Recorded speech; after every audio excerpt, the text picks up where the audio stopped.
आज Doubtnut app download करें। Doubtnut पर अपने सभी गणित, रसायन विज्ञान, भौतिक विज्ञान और जीव विज्ञान के डाउट्स का करो सफाया। बस प्रश्न की फोटो खींचो, एक ही प्रश्न को क्रॉप करो और तुरंत वीडियो सोल्यूशन पाओ। अभी डाउनलोड करें। हमें दिया हुआ है कि दो पिंड हैं ए तथा बी, जिनके द्रव्यमान हमें दिए हैं 5 किलोग्राम तथा 10 किलोग्राम क्रमशः रूप से। दोनों एक दूसरे से संपर्क में रखे हैं एक मेज पर, जहां एक दृढ़ विभाजक दीवार सामने वहां पर रखी हुई है। यहाँ पर देखिए चित्र में ए और बी दो पिंड हैं, दोनों के द्रव्यमान हमें दिए हुए हैं और एक विभाजक दीवार उनसे सटी हुई लगी हुई है। तथा बोला गया है कि पिंडों तथा मेजों के बीच घर्षण गुणांक का मान 0.15 है। अब बोला जा रहा है कि 200 न्यूटन का कोई बल है, क्षैतिज रूप से ए पर लग रहा है। ए पर लग रहा है, हम देख रहे हैं। तब हमें निकालना है विभाजक दीवार की प्रतिक्रिया कितनी रहने वाली है कुल रूप से, और दूसरा ए तथा बी के बीच प्रतिक्रिया एवं क्रिया का बल का परिमाण कितना होगा। इस प्रकार दूसरी स्थिति में हमसे बोला जा रहा है कि यदि हम विभाजक दीवार को हटा देते हैं तो अगर पिंड इस स्थिति पर बल लगने के कारण गतिशील हो जाती है, तो हमें पूछा जा रहा है कि क्या बी में जो उत्तर आ रहा है वो बदल जाएगा। और बोला जा रहा है कि स्थैतिक घर्षण गुणांक और जो गतिक घर्षण गुणांक है उनके बीच अंतर की उपेक्षा कीजिए, मतलब उनके बीच अंतर नहीं है। देखिए हमें पहले निकालना क्या है, विभाजक दीवार की प्रतिक्रिया। विभाजक दीवार पर प्रतिक्रिया अर्थात बल। पहले तो हम बात करेंगे क्रिया की। क्रिया किसके किसके द्वारा लगाया जा रहा है। देखिए ए तथा बी दोनों एक साथ जुड़े हुए हैं। एक बाह्य बल F जो है उन पर लग रहा है।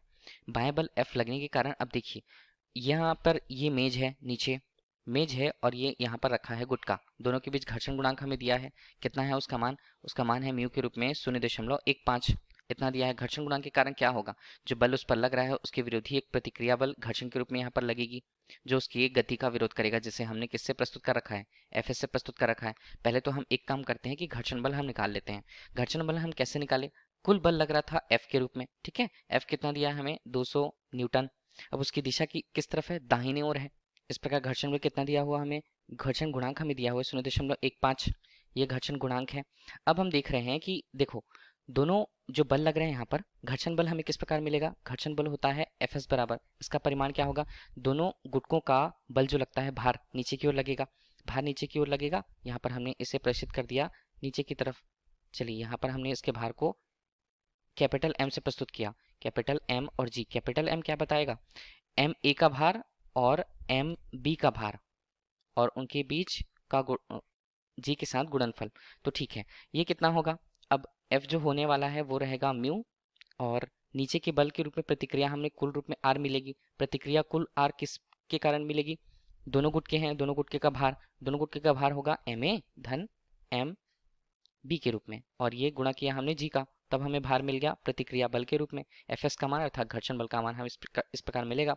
घर्षण गुणांक का मान 0.15, Ma का मान 5 किलोग्राम, इसका मान 10 किलोग्राम और G का मान हम 10 लेते हैं। कुल रूप से हल करते हैं तो हमें घर्षण बल का मान कितना मिलता है, घर्षण बल का मान इस प्रकार मिलता है 22.5 न्यूटन। घर्षण बल का मान तो हमें मिल गया। अब हम देखते हैं कि कुल रूप से इस विभाजक पर कितना बल प्रतिक्रिया के रूप में हमें मिलेगा। तो देखिए हमारे पास क्या, यहाँ पर दो गुटके, एक गुटका A और उसके साथ जुड़ा हुआ गुटका B, ठीक है। बल लग रहा है किस ओर, बल लग रहा है यहाँ पर F बराबर 200 न्यूटन, 200 न्यूटन। जबकि घर्षण बल हमें कितना मिल रहा है Fs के रूप में, वो मिल रहा है 22.5 न्यूटन। तो देखिए इस पर कुल बल कितना लगने वाला है, इस गुटके दोनों गुटकों पर F नेट के रूप में हम लिखे, F नेट कितना आएगा, देखिए F नेट बराबर हम लिख लेते हैं, इसका मान आएगा 200 न्यूटन ऋण 22.5 न्यूटन। हल करते हैं तो कितना मिला, 177.5 न्यूटन। ये बल जो मिल रहा है वो F नेट के रूप में कुल किस पर, दोनों गुटकों पर लग रहा है, दोनों गुटकों द्वारा विभाजक पर लगाया जा रहा है। अब यही न्यूटन की तृतीय नियम से देखें तो किसी पर लगाया गया बल उसी के परिमाण पर और विपरीत दिशा पर लगता है। इस प्रकार हम यदि उस विभाजक पर प्रतिक्रिया या विभाजक द्वारा प्रतिक्रिया बल की बात करें तो हम उसे लिख देते हैं, चलिए R के रूप में। R का मान कितना होगा, उसका मान भी परिमाण बराबर होगा 177.5 न्यूटन के रूप में, लेकिन उसकी दिशा क्या रहने वाली है, उसकी दिशा यहाँ पर बाईं ओर रहने वाली है। इतना हमने जान लिया।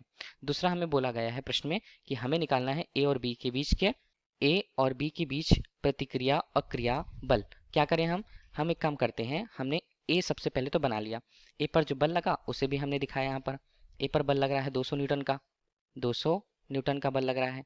और जबकि उस पर घर्षण बल का परिमाण यदि हम निकाल लें Fs, हम किस प्रकार निकाल पाएंगे, इसका भार कहाँ पर, इसका भार होता है नीचे की ओर, नीचे की ओर भार केवल M ए जी से व्यक्त होगा, उसके लिए प्रतिक्रिया बल आर का मान आएगा।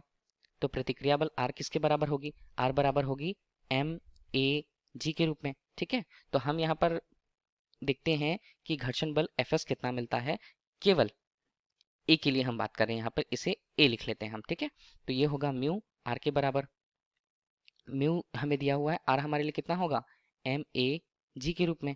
अब देखिए एफ एस ए घर्षण बल ए पर जो लगने वाला है, एफ एस ए का मान हम देखते हैं तो 0.15। एम ए का मान हमारे लिए कितना? एम ए का मान है 5 गुणा यहाँ पर हम 10 कर दिए। तो हल करते हैं तो हमारे लिए इसका मान एफ एस ए का मान कितना आता है? हल करने के बाद इसका मान आता है 7.5 न्यूटन। देखिए घर्षण बल का मान हमें केवल मिला ए के लिए।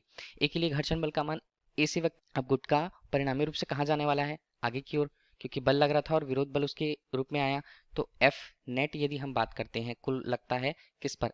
ए द्वारा लगाया जाता है। ए द्वारा लगाया जाता है, उसका मान कितना होगा? 200 ऋण यहाँ पर 7.5 न्यूटन। हमें कितना मिला इसका मान? इसका मान आता है 192.5 न्यूटन। ये बल लग रहा है एफ नेट किस पर? ए द्वारा लगाया जा रहा है बी पर। अब बी पर वही प्रतिक्रिया बल कितनी लगेगी? तो प्रतिक्रिया बी पर देखते हैं, बी पर उसका मान भी कितना होगा? 192.5 न्यूटन। अब देखिए तीसरी कड़ी में हमें बोला गया है कि यदि विभाजक दीवार को हम हटा देते हैं तो क्या होगा? पिंड गतिशील हो पाएगी? तो हम देखते हैं सी की स्थिति। चलिए विभाजक हटा दिया हम। देखिए विभाजक हटाया तो बल फिर से देखते हैं, बल कितना लग रहा था? बल लग रहा था 200 न्यूटन। और घर्षण बल कुल रूप से यहाँ पर ए और बी दोनों मौजूद हैं, ए और बी दोनों गुट के हैं। घर्षण बल कुल रूप से हमें कितना मिला था? 22.5। तो जो नेट बल है एफ नेट के रूप में हमें कितना मिला था? 177.5 न्यूटन मिला था। 177.5 न्यूटन से यदि वह आगे बढ़ रहा है, यदि विभाजक नहीं है, तो आगे बढ़ने के कारण हम देखते हैं न्यूटन के द्वितीय नियम से क्या होता है? m गुणा ए। यहाँ m क्या होगा? m दोनों गुटकों का द्रव्यमान होने वाला है। तो एफ नेट हमें दिया है 177.5 और यहाँ पर त्वरण हम पहले निकाल लेते हैं। यदि देखिए वो गतिशील होगी तो हमें पता चल जाएगा कि उसमें त्वरण उत्पन्न हुआ है। m कितना होगा? m होता है 5 धन 10। हम सीधे ही लिख रहे हैं दोनों गुटकों का द्रव्यमान। ए यहाँ पर लिखा हमने। अब देखिए ए को यदि हमने हल किया तो इसका मान आता है 177.5 बटे 15। तो ए का मान हमें कितना मिला? ए का मान हमें अंतिम रूप से मिलता है 11.8 मीटर प्रति सेकंड वर्ग के रूप में। देखिए त्वरण हमें मिल गया तो हमें यह पता चल गया कि जो गुटका है आगे की ओर बढ़ने लगेगी। प्रश्न में जैसा बोला गया था कि बी स्थिति पर मान जो बदलेगा वो क्या बदल पाएगा, तो बी स्थिति को फिर से हमने बी डैश के रूप में लिखा, क्योंकि अब तो वो गुटका जो है गति कर रही है कहाँ? आगे की ओर। उसका त्वरण की दिशा है दाहिने ओर, दाहिने ओर त्वरण की दिशा है। तो हम फिर से देखते हैं ए पर कितना बल लग रहा है। देखिए ये है, इस पर लग रहा था कितना? 200 न्यूटन का बल। घर्षण बल की दिशा उल्टी दिशा पे थी जिसे हमने एफ एस से प्रेषित कर रखा था। तो यहाँ पर हम यदि ए की बस बात कर रहे हैं तो देखते हैं ए यदि इस रूप में बह रही है, आगे बढ़ रही है, तो उसके लिए त्वरण का मान हमें दे दिया है 11.8 यहाँ पर मीटर पर सेकंड वर्ग पर। अब देखिए त्वरण तो हमें मिल गया, तो हमें कुल बल उस पर कितना लगेगा? कुल बल उस पर कितना लग रहा है वो हम कैसे जाने? बल होता है एफ न्यूटन के फिर से द्वितीय नियम से। इसे हम एम एफ ए लिख देते हैं और एम ए यहाँ पर होगा गुणा ए होगा। जो है ए का द्रव्यमान बता रहा है जो 5 किलोग्राम है, यहाँ पर आया 11.8। हल किए तो एफ ए जो ए पर कुल बल लग रहा था जिसे हमने एफ ए से प्रेषित किया, उसका मान हमें मिलता है 59.15 न्यूटन के रूप में। चलिए हमें ए के लिए तो मिल गया उसका परिमाण। अब यदि बी पर लगने वाला बल का मान हमें देखना है तो बी पर जो बल लग रहा है उसे हम क्या बोलेंगे? F B. अब देखिए उस पर कुल बल कितना था? देखिए बी पर प्रतिक्रिया बल कितनी थी? यहाँ पर हमने बी पर प्रतिक्रिया बल निकाली थी 192.5 न्यूटन। तो हम इसे अब यहाँ पर उपयोग करेंगे 192.5 न्यूटन। और यहाँ पर हमने कितना यहाँ पर घटा दिया? जो मान ए द्वारा लगाए जा रहे थे 59.15 न्यूटन को हटा दिया उसमें से। तो घटाने के पश्चात हमें बी पर जो उस पर त्वरित होने के बाद जो बल लगेगा उसका मान होगा 133.36 न्यूटन। यही प्रश्न में हमसे पूछा गया था कि कौन कौन से मान हमारे पास होंगे जिनके मान हमें ज्ञात हुए हैं। धन्यवाद। कक्षा 6 से 12वीं से लेकर नीट, IIT, JEE वो एडवांस के लेवल तक 1 करोड़ से ज्यादा छात्रों का भरोसा। आज ही डाउनलोड करें डाउटनेट ऐप या व्हाट्सएप करें अपने सारे डाउट्स 8400 400 400 पर।